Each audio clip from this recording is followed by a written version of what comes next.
Ladies and gentlemen, we are very much honored by the presence of the former Singapore's ambassador to United Nations, Professor Kishore Mahbubani, who is today the Senior Advisor on University and Global Relations, as well as the Professor in the Practice of Public Policy of National University of Singapore.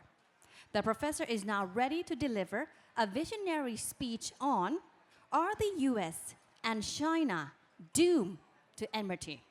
Professor Kishore Mahbubani, ladies and gentlemen, please give a very warm welcome.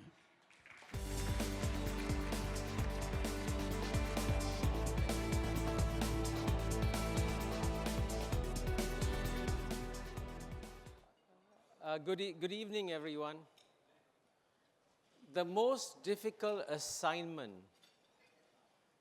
you can get is to deliver a visionary speech. Because I don't know whether I'll give you dreams or whether I'll give you nightmares after my speech. But I think I might give you a combination of both.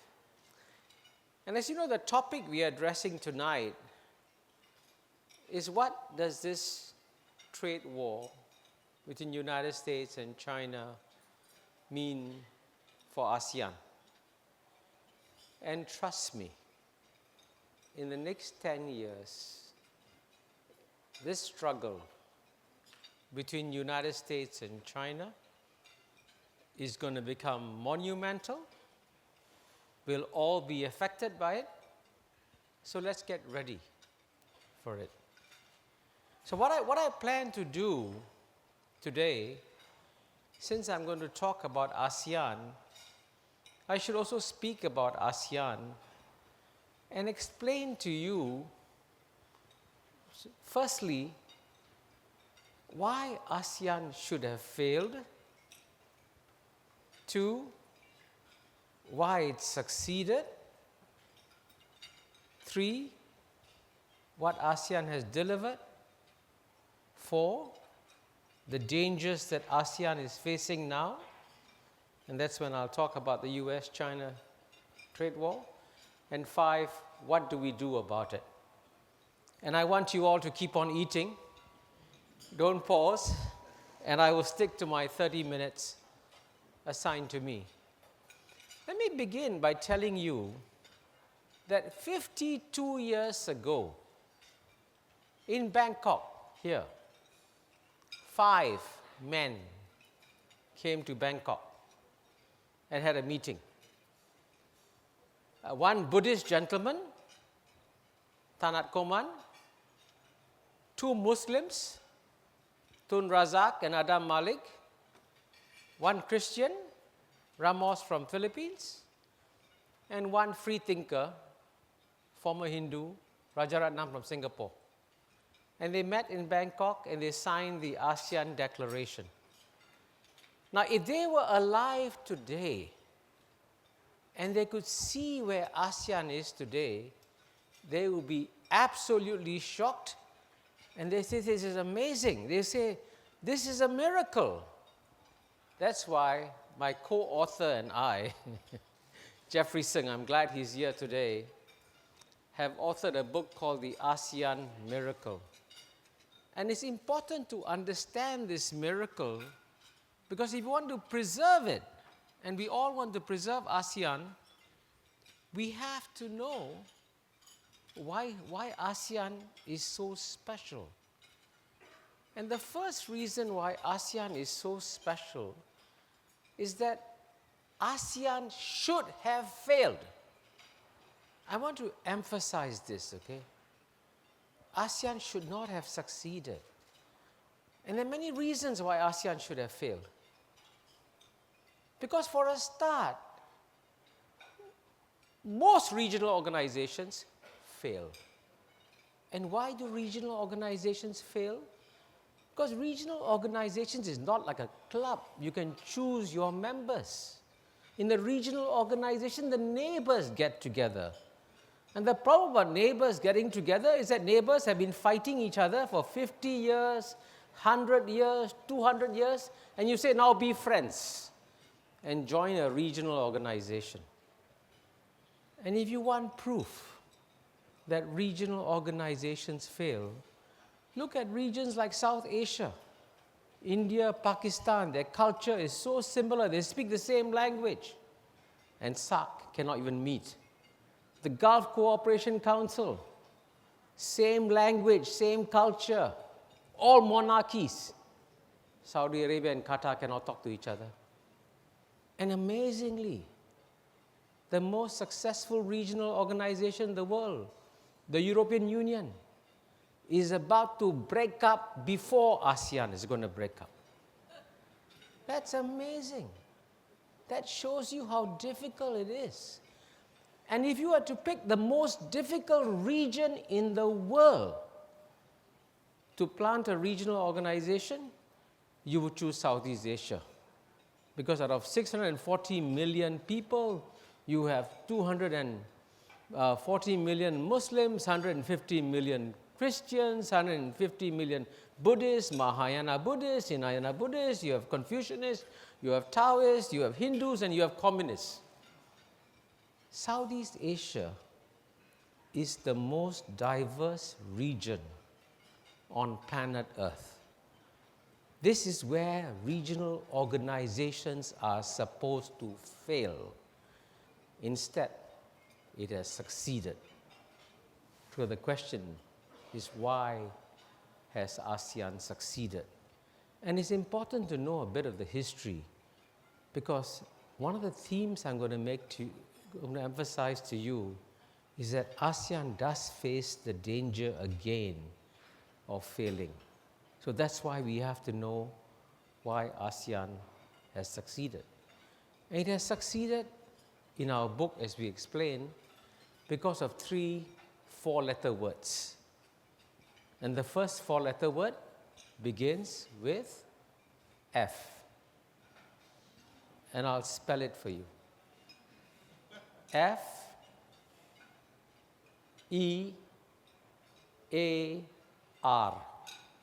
Fear. It was not love that brought the ASEAN countries together. It was not love that brought the 5 gentlemen to Bangkok in 1967. It was fear. The Cold War was at its height. Southeast Asia was in conflict. More bombs were being dropped in Southeast Asia than in Europe throughout World War II. This was a conflict-ridden region. But it was fear that brought them together, and so they stayed together. But this fear was combined with luck. And what was this luck? There were 2 lucky things that happened to ASEAN. The first was what I call geopolitical luck. Because around that time, ASEAN was founded in 1967. In 1969, there was a major split between China and the Soviet Union. China then, as you know, had a historic meeting with the United States when Kissinger went to Beijing in 1971, and United States and China worked together for several decades. And when United States and China worked together, they also worked together to strengthen ASEAN. Now, this geopolitical luck, you must remember, because as I will explain later, ASEAN is going to go from becoming a geopolitically lucky region to becoming an unlucky region. So the luck is a very important thing.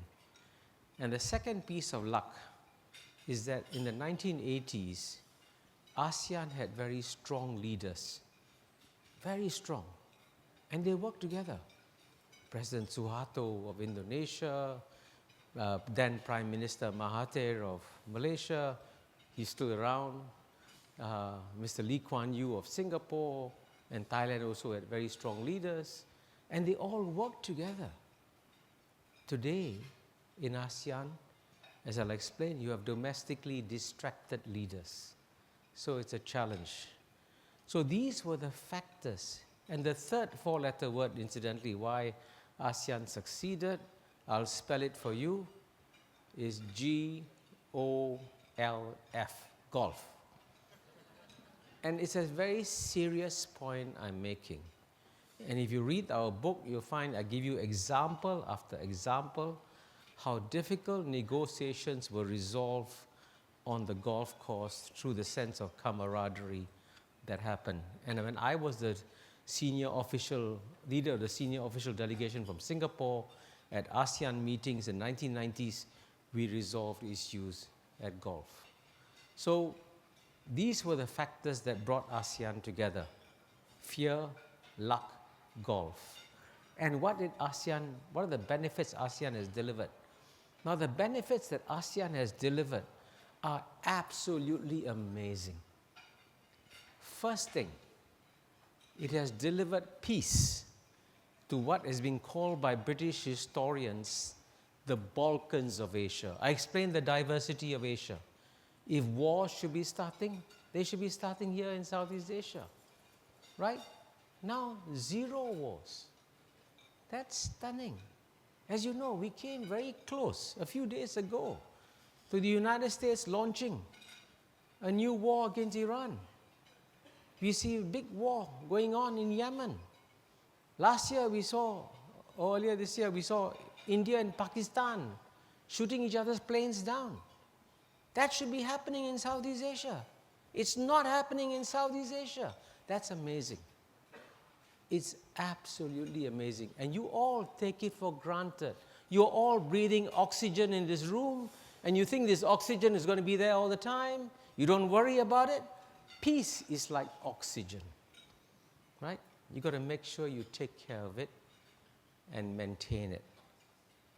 And that's the number one thing ASEAN has delivered. Then ASEAN has delivered the second P, prosperity. And here, it's actually quite remarkable that Southeast Asia, which was always known to be among one of the poorest regions in the world, already has combined the 6th largest economy in the world, and by 2030, the 4th largest economy in the world. That's absolutely stunning. And there's no way it could have happened without ASEAN. So ASEAN has really delivered some remarkable things to Southeast Asia. And the third P that ASEAN has delivered is that it has provided a platform for great power engagement. And believe me, as you know, the great powers, even in our region, have had trouble from time to time. China and Japan have difficulty talking to each other sometimes. They have a dispute. They cannot find a way to talk to each other. So they want to find a face-saving way to meet each other. They go to an ASEAN meeting. And when they come to an ASEAN meeting, China and Japan can talk to each other. So we have actually facilitated a lot of great power engagements. And that's why these ASEAN meetings have been very, very useful. And that's why the leaders of the world come for these ASEAN meetings. So we've had, up to now, a very good story to tell. Unfortunately, now, and this is the fourth part of my remarks, we are now facing a moment of great danger for ASEAN. In fact, I believe that in all its 52 years, no moment has been more dangerous than the moment that ASEAN is experiencing now, because as I hinted earlier, ASEAN was lucky when the United States and China, its two major great power partners, were working together. Today, as you know, United States and China are drifting apart.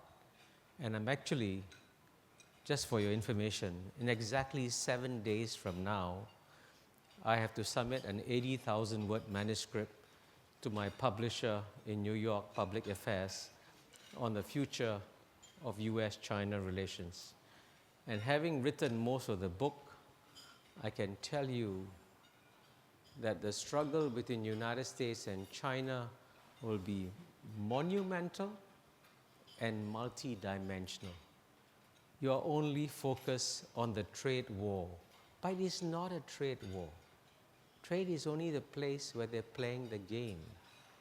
It's a much deeper struggle, a much deeper geopolitical struggle. And it goes back for thousands of years in human history. The relations, the geopolitical relationship in the world is defined as the one between the world's number one power, which today is the United States of America, and the world's number one emerging power, which today is China. And it is always at the moment when the number two power is about to overtake the number one power, that's when the problems start, because no number one power likes to become number two and will do almost subconsciously whatever it can do to stop that from happening. So what you've seen in the trade war is only one dimension of this struggle, because I can tell you they'll be played out in the economic dimension, it'll be played out in the political dimension, it'll be played out in the military dimension, it'll be played out in the cultural dimension, and also in what I call the primacy dimension. It's a very complex struggle within United States and China. So, for example, the United States is imposing tariffs on China, saying China has been unfair in its trade practices, so the United States wants to improve it, and it's imposing tariffs. And to be fair, some of the American complaints against Chinese trade practices are justified. There are things that China has done, which I think even China will acknowledge have not been right, like intellectual property, technology transfer. But if the goal of the United States is to change these Chinese practices, I think China can agree.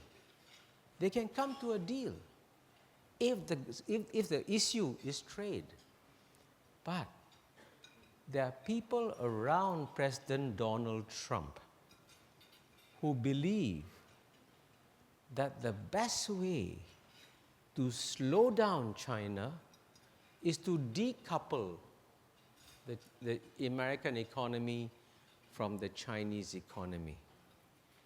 So if the goal is decoupling, then you don't want a deal, right? And that's why this trade negotiations is so hard to predict what is going on between United States and China, because you're not sure what the goal is. If the goal is to reduce the trade deficit between China and the US, China will cooperate. China has agreed to buy a tremendous amount of goods from America to try to reduce the trade deficit.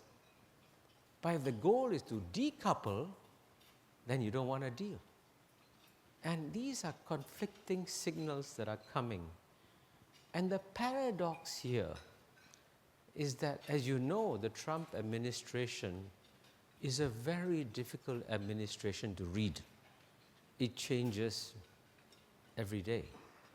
But the surprising piece of good news is that the most pragmatic member of the Trump administration is Donald Trump. Amazing. And you saw this a few days ago. It was he who pulled back the Iran strike. And that was a very wise move on his part, very wise. And it shows that he's doing all these calculations, right? So that's in the economic dimension. And in the economic dimension, you can always try to get, you all are better students of economics than I am, win-win outcomes. But when it comes to politics, it's much harder to get a win-win outcome, because what the United States is objecting to, right, is China's political system. Now, if you read a lot of American statements, the Americans have said openly that we thought that if we engage China If you open up the markets to China, China's society would open up, China's political system would open up, and China will become like America. But as you know, the Americans have woken up to realize it ain't gonna happen. China is not going to change its political system just to satisfy what America wants. And the question, therefore, is the American expectation reasonable? Now, many American leaders have said, including Hillary Clinton, she has said, oh, China is on the wrong side of history. China should change its system and become like America.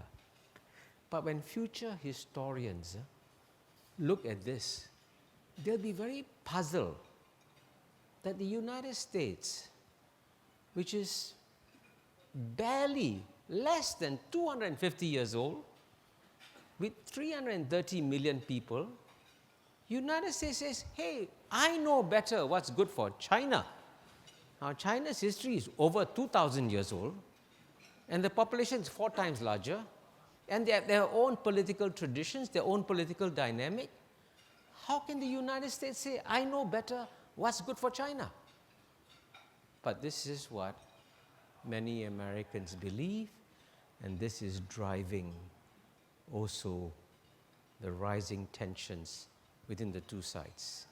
And then you'll have a struggle in the military dimension, and sadly, in the military dimension, the place we might unfortunately see some close encounters again is Southeast Asia, especially in the South China Sea. So get ready for some, and you've already had some close encounters. And then you will have the cultural dimension. And this is by far the most sensitive dimension. I've had great difficulty deciding how to describe it, because in theory, what is driving this contest between United States and China is what you call the forces of reason. These are two rational actors trying to gain advantage over each other. But as you know, in real life, when we make decisions, we don't just make decisions on the basis of our head. We also make decisions with our emotions. And in the emotional dimension, and this is a very sensitive point, there has been, in the Western imagination, for centuries, a deeply buried, unconscious fear of what has been called the yellow peril, the fear of the yellow skin race. And this, by the way, goes back centuries. You had a Chinese Exclusion Act in the end of 19th century in America. So the fear has always been there. But because it is politically incorrect to speak about it, nobody mentions it, right? And there will be tremendous resistance to talking about it. And if you don't, one thing that Sigmund Freud taught us is that if you don't bring out your emotions and you don't speak about them, they keep on affecting you. So how about you do over here?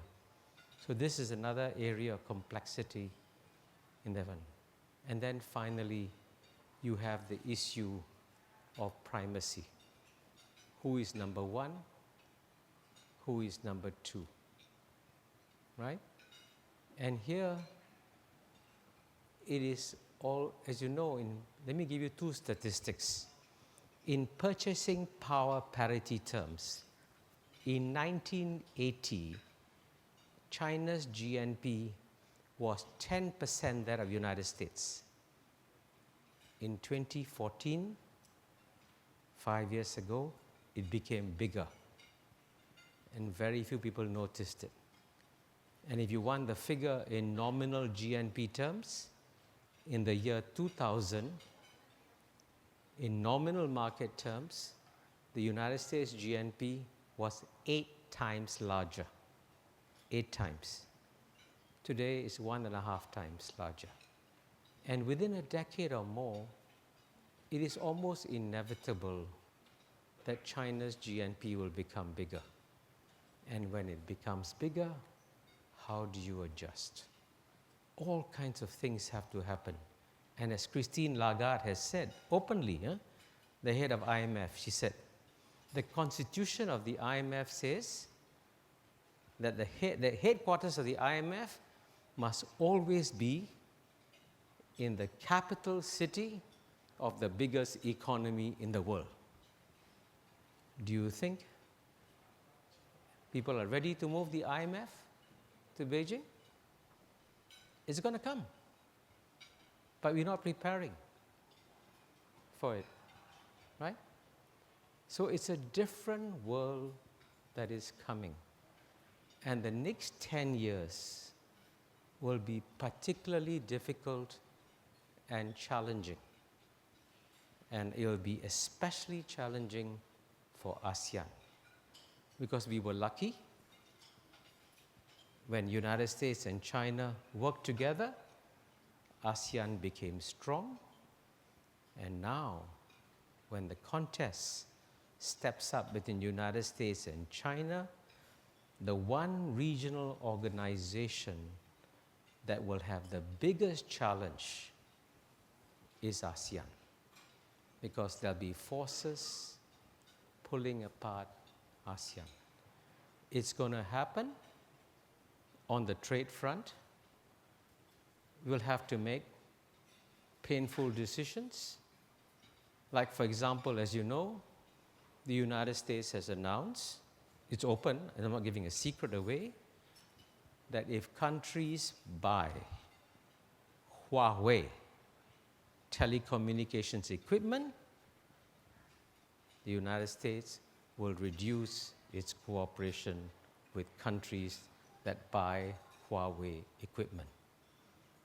And among the 10 ASEAN countries, I guarantee you, some will buy Huawei equipment. Malaysia has announced publicly, Prime Minister Mahathir said, we will buy Huawei, and others will not buy Huawei. So you can see on issue after issue, the ASEAN countries will be pulled.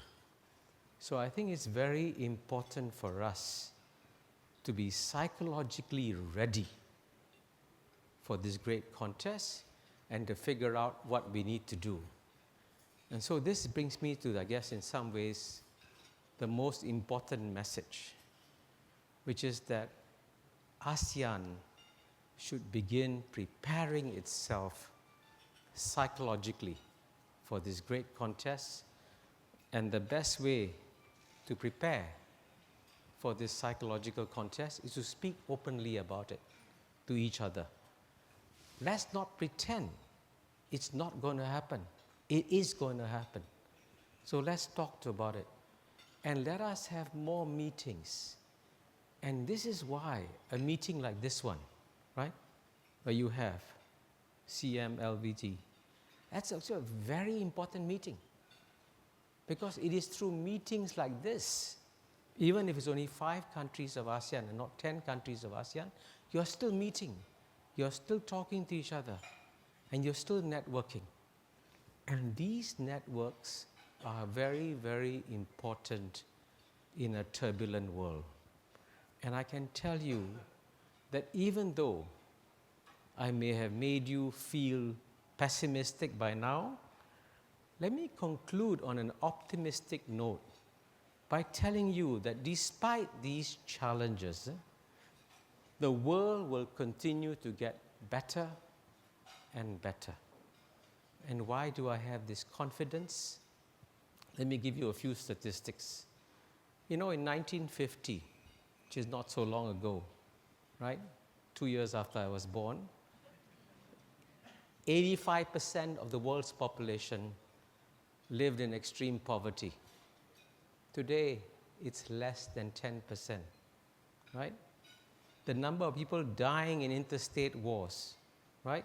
Hundreds of thousands in the 1950s. now is down to thousands. And the most amazing statistic, if you look at the global middle class population, in 2010 it was 1.8 billion. By 2020 it's going to become 3.2 billion. By 2030 it'll be 4.9 billion. More than half the world's population is going to become middle class. So even though we are going to face great challenges, we should remain optimistic, keep on doing what we are doing, and hopefully when we meet 10 years from now, the world will be a much better place. Thank you very much.